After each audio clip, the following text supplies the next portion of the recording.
What do we want it? Police tactics have been called into question across the country following several caught-on-tape cases, often underscoring the split-second decisions that can make or break a career and spark a movement. Tonight, we're looking at how police officers are trained in Rhode Island to make those difficult split-second decisions so that you can decide for yourself whether reform is necessary. Tamara Sakarsik got a first-hand look. Shoot or don't shoot. Sir, come out from behind the tree. Drop the stick. I got taser. Drop the stick. I got taser. Taser. NBC 10 wanted to know how officers are taught to make these controversial life or death decisions. So we went inside the Cranston Police Department training complex. To try to become a police officer in today's day and age is very, very difficult. The training is very intense. State Police Lieutenant Chris Zarella gave us a glimpse into one of the most critical aspects of being an officer, deciding when to use force and how much. Officers will use verbal commands. De-escalation techniques, using words and compassion to resolve a situation. Batons, tasers, and pepper spray justified only if a suspect becomes assaultive.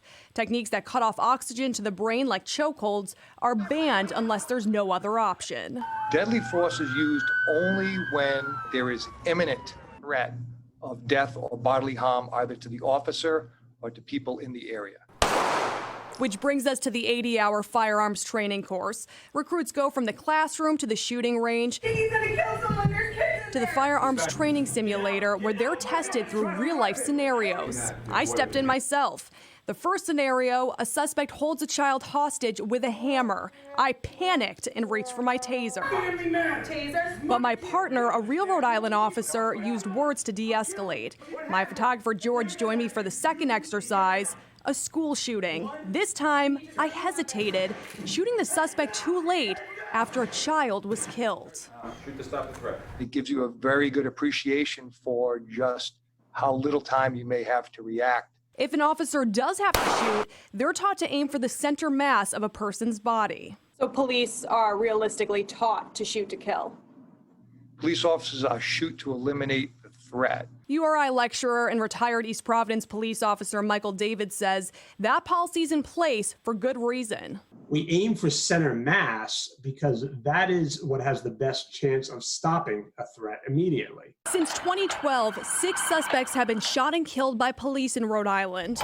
5 were armed, 3 shot at officers first, and 1 was using their vehicle as a weapon. At that point, de-escalation has failed, and it does sometimes.